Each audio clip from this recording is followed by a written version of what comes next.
আগামী সংসদ নির্বাচন কবে হবে আমরা এখনো পর্যন্ত জানি না, তবে নির্বাচন হবে এবং নির্বাচন হতে হবে। এখন সেই নির্বাচনের আগে নানা রকম শঙ্কা আশঙ্কা, যেগুলো নিয়ে সামাজিক মাধ্যম থেকে শুরু করে আমাদের অনেকের পারিবারিক বা ঘরোয়া যে বৈঠক, সেখানে রীতিমতো সরগরম আলোচনা চলছে।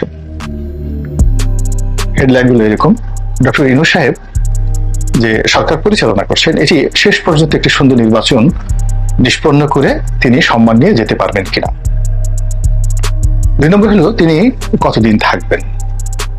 কেউ কেউ বলেন যে তিনি 5 বছর থেকে 6 বছর থাকবেন, আবার অনেকে ভিন্ন মতে কিন্তু পোষণ করেন। অনেকে ভারতের চক্রান্ত, তারপরে ভারতের হস্তক্ষেপ, সেনা শাসন, জরুরি অবস্থা, আরো নানা রকম কথাবার্তা অনেকে বলেন। এবং আমাদের যে বাংলাদেশের রাজনীতির ইতিহাস, সেখানে অতীতে আমরা নানাভাবে বিভিন্ন সময় নানান দুর্ভোগ দুর্দশা, দেশি এবং বিদেশি চক্রান্তের কবলে পড়েছি। 75-এর 15ই আগস্টের পর থেকে একদম 7ই নভেম্বর পর্যন্ত এই সময়টি চারবার 4টি প্রেক্ষাপট তৈরি হয়েছে। খন্দকার মোশতাক এবং তার মন্ত্রিসভা প্রথম, খালেদ মোশাররফ এবং তার যে কু দ্বিতীয়, কর্নেল তাহের এবং 7ই নভেম্বর তৃতীয়, কর্নেল তাহেরের বিদায়, জিয়াউর রহমান সাহেবের ক্ষমতায় আরোহণ চতুর্থ। তো 4টি ধাপ পার হয়ে দেশে কিন্তু স্টেবিলিটি এসেছিল। আবার জিয়াউর রহমান সাহেবের নির্মম হত্যাকাণ্ডের পর অস্থিরতা, একটার পর একটা সেনা বিদ্রোহ। তাহলে প্রথম হত্যাকাণ্ড ঘটলো, সেনা বিদ্রোহ ঘটলো, এবং জেনারেল আবুল মঞ্জুর নিজেকে সর্বাধিনায়ক ঘোষণা করলেন, দুটো।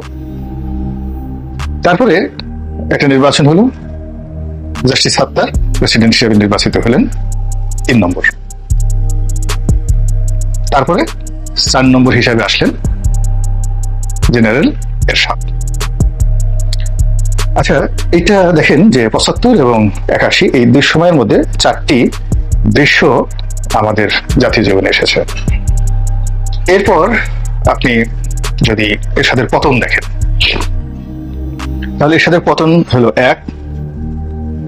পতনের পর যেটি হলো একটা সরকারবিহীন অবস্থায়, হেফাজত অবস্থায় দ্বিতীয় দৃশ্যে এসে মওদুদ আহমেদ অস্থায়ী রাষ্ট্রপতি হলেন। একটা দ্বিতীয় প্রেক্ষাপট তৈরি হলো। দ্বিতীয় প্রেক্ষাপট তৈরি হওয়ার পর জাস্টিস শাহাবুদ্দিন তিনি এলেন। এরপর নির্বাচন হলো, 4 নম্বর এলেন বেগম খালেদা জিয়া।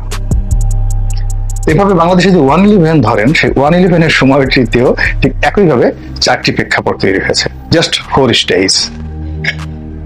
তো আমাদের দেশের এই রাজনীতির সঙ্গে যেমন 4টি স্টেজ রয়েছে, তারই ধারাবাহিকতায় এখন দ্বিতীয় স্টেজ চলছে।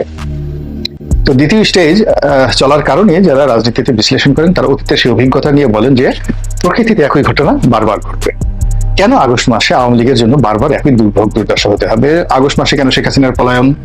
আগস্ট মাসে কেন বঙ্গবন্ধুর হত্যাকাণ্ড? এই আগস্ট মাসে কেন শেখ হাসিনার উপর গ্রেনেড হামলা? অর্থ প্রকৃতি কারো কারোর জন্য কোনো কোনো বিষয় নির্ধারণ করে দেয়। আমাদের জাতীয় জীবনে এই ক্ষমতার যে পালা বদল, সেই পালা বদলের মধ্যেও এভাবে 4টি ধাপ আমাদেরকে পার হতে হয়েছে। আমাদের মুক্তিযুদ্ধের কিন্তু 4টি ধাপ এভাবে আমরা পার হয়েছি। হিসাব করে দেখেন, যদি আপনি প্রথমে ধরেন যে আমরা সেই মুক্তিযুদ্ধের যে শুরুটা কি হলো, একটা সুন্দর নির্বাচন হলো, সুপ্রিয় নির্বাচন। এটা প্রথম ধাপ। সেই নির্বাচন অস্বীকার করা হলো। অস্বীকার করার ফলে কি হলো, সেই 7ই মাসের ভাষণ যখন দেয়া হলো, 7ই মাসের ভাষণ দিয়ে যেটা প্রেক্ষাপট তৈরি করা হলো, এটা হলো দ্বিতীয়। তৃতীয় যেটি হলো, সেটা হলো একটা যুদ্ধ, 25শে মার্চের পর থেকে একদম 16 ডিসেম্বর পর্যন্ত। তারপর চতুর্থ ধাপে আলেন কে? শেখ মুজিবুর রহমান, বঙ্গবন্ধু। এই যে 4টি ধাপ, এভাবে আমি মানে 111-এর সময় ঠিক 4টি ধাপ গুনে গুনে দেখেন, সবসময় এরকম ঘটনাগুলো ঘটেছে।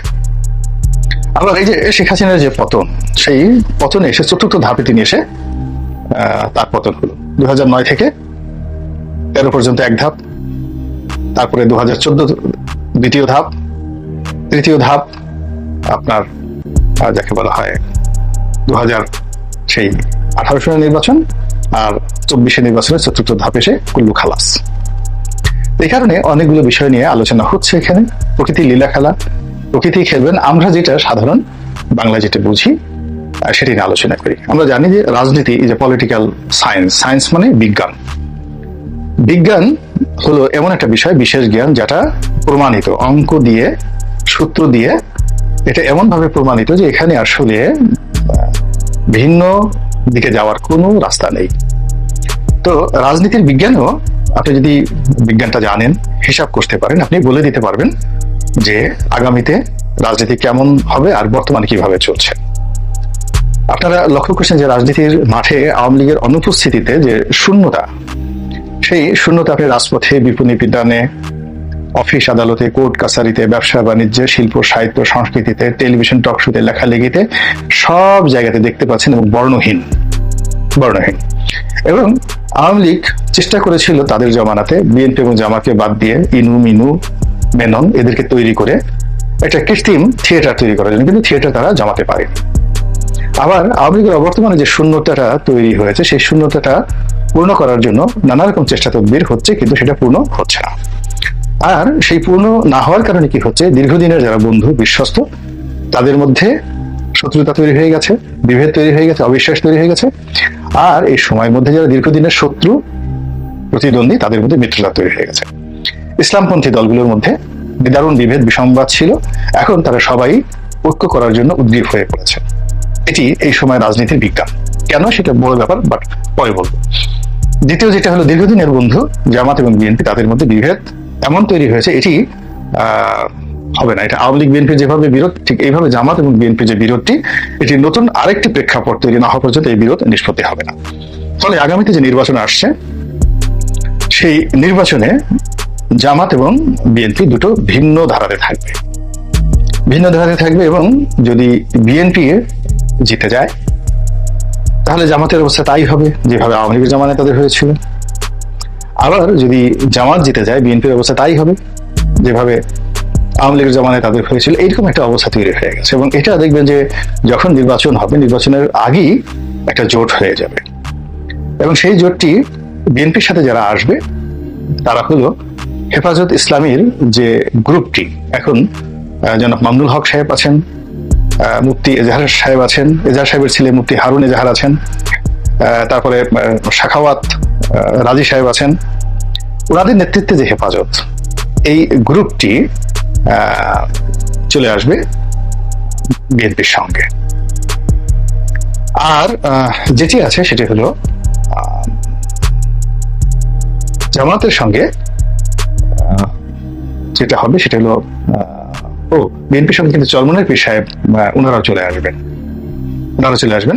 আর অন্যদিকে জামাতের সঙ্গে হেফাজতের আরেকটি গ্রুপ তারা যাবেন, এবং আওয়ামী লীগের সঙ্গে জামাতের একটা বন্ধন তৈরি হয়ে যাবে, একটা ঐক্য তৈরি হয়ে যাবে। তো আমি আবার সেখানে দেখে নিই, যেখানে যে জিনিসটা বলছি যে তো এবং জাতীয় পার্টি, জামাত, জাতীয় পার্টি এবং আওয়ামী লীগ, তার সঙ্গে হেফাজতের একটা অংশ, যে হেফাজতের অংশটি এখন লালবাগে ঢুকতে পারছে না, সেই মুফতি ফয়জুল্লাহ নেতৃত্বে যে অংশটি আছে, সেই অংশটি জামাতের সঙ্গে চলে আসবে। এবং এটা যদি হয়ে যায়, আপনি চিন্তা করেন সেই নির্বাচনটি কতটা সহিংস, কতটা প্রতিযোগিতামূলক এবং কতটা অগ্নি পরীক্ষা হবে। এবং এটা আমার কথা কিন্তু আমি আজকে বললাম, কিন্তু আরো কয়েকদিন আগে, সপ্তাহখানেক আগে বিএনপির যিনি ভারপ্রাপ্ত চেয়ারম্যান রয়েছেন জনাব তারেক রহমান সাহেব, তিনি কিন্তু এই একই কথা বলেছেন যে আগামী নির্বাচনটি কিন্তু সহজ হবে না, খুবই কঠিন, খুবই দৃঢ়তার সাথে হবে। এর মধ্যে আওয়ামী লীগের যাদের অভিযুক্ত লোকজন রয়েছে তারা কেউ দেশে আসবেন না, নতুন একেবারে সম্পূর্ণ নতুন নেতৃত্ব আসবেন, তারা হয়তো অনেকেই পাশ করবেন না, সিট হয়তো 15 থেকে 20 বা সর্বোচ্চ 30টি সিট তারা পেতে পারেন। কিন্তু ভোটের রাজনীতিতে জয়েন্টলি তারা যদি সত্যিকার অর্থে জামাতকে ভোট দেন অন্তর থেকে, তাহলে জামাত যদি ক্ষমতায় চলে আসে, এটা অবাক হওয়ার কিছুই থাকবে না। এবং জামাতের সঙ্গে আওয়ামী লীগের যে সম্পর্ক, এই সম্পর্ক কিন্তু ঐতিহাসিক, বারবার তাদের মধ্যে সেই সম্পর্ক হয়েছে। আবার আপনি দেখুন, এখন জামাতের সঙ্গে ভারতের একটি সম্পর্কের ব্যাপারে জামাতের আমিরের পক্ষ থেকে যে প্রস্তাব দেওয়া হয়েছে, সেটি নিয়ে বাংলাদেশ এবং ভারতে ব্যাপক আলোচনা হচ্ছে। আবার ডক্টর মোহাম্মদ ইউনূস সাহেবের সঙ্গে জামাতের যে সম্পর্ক, আবার ডক্টর মোহাম্মদ ইউনূসও ভারতের সাথে সম্পর্ক করার জন্য যে চেষ্টা চালাচ্ছেন, তার বিপরীতে বিএনপিকে চীনের কাছে যেতে হচ্ছে এবং বিএনপিকে চীন এবং চীনের পরবর্তীতে পাকিস্তান এবং রাশিয়া যুগপৎভাবে এই তিনটা বৃহৎ শক্তির সঙ্গে তাকে নেগোসিয়েশন করতে হবে। ফলে আগামী যে নির্বাচন, সেই নির্বাচনে একদিকে ভারত, আবার অন্যদিকে পাকিস্তান, চীন, রাশিয়া এবং বিএনপি, এটাই, এবং তার সঙ্গে সঙ্গে সৌদি আরব, বিএনপির সঙ্গে সৌদি আরব থাকবে। আর তুরস্ক, এটি এখনো বলা যাচ্ছে না তারা কোন পক্ষে থাকবে। আন্তর্জাতিক খেলাধুলার এই যে প্রতিযোগিতা, এই প্রতিযোগিতায় আমার ক্ষুদ্র ক্যালকুলেশন হলো যে মার্কিন যুক্তরাষ্ট্র এখানে আসলে মুখ্য ভূমিকায় থাকতে পারবে না, বিকজ তাদের যে ডিপ্লোমেসি, সেই ডিপ্লোমেসিটার প্রাথমিক তাদের সেখানে পরাজয় হয়েছে। এবং ডক্টর মোহাম্মদ ইউনূসের সাথে আমেরিকার খুব ব্যক্তিগত সম্পর্ক, কিন্তু তিনি চেষ্টা করলেও আমেরিকাকে আমাদের রাজনীতির মূল ধারাতে তিনি আনতে পারবেন না, আর তিনি এই মুহূর্তে আমেরিকাকে অ্যাভেল করতে পারবেন না, আপহোল্ড করতে পারবেন না। এবং আপনারা জানেন যে ঐতিহাসিকভাবে তিনবার কিন্তু আমেরিকা এখানে মারাত্মকভাবে পরাজিত হয়েছে। প্রথমবার পরাজিত হয়েছে যখন হোসেন শহীদ সরওয়ার্দী এখানে যুক্তফ্রন্ট সরকার হলো, এবং হোসেন শহীদ সরওয়ার্দী যখন আওয়ামী লীগের নেতৃত্বে আসলেন। তো হোসেন শহীদ সরওয়ার্দীর সঙ্গে তিনি যখন পাকিস্তানের প্রধানমন্ত্রী ছিলেন, একেবারে যাকে বলা হতো ডাইরেক্ট সিআইএর এজেন্ট। কিন্তু যখন আইয়ুব খান ক্ষমতা আসলেন, হোসেন শহীদ সরওয়ার্দীকে আমেরিকা রক্ষা করতে পারেনি। এমনকি কেন্দ্রে যখন পাকিস্তানের সরকার, তখন পাকিস্তান সেনাবাহিনীকে বলেও হোসেন শহীদ সরওয়ার্দীকে বা সরওয়ার্দী সরকারকে আমেরিকা রাখতে পারেনি।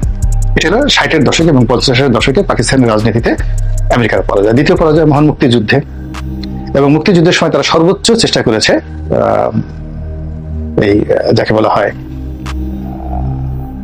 পাকিস্তানকে সহযোগিতা করার। তারপর 111-এর সরকারকে মূলত আমেরিকার মদতে এবং ভারতের মদতে কিন্তু 111-এর সরকার আসছে। আমেরিকা সর্বোচ্চ চেষ্টা করেছে এখানে একটি সরকার প্রতিষ্ঠা করার জন্য, পারেনি।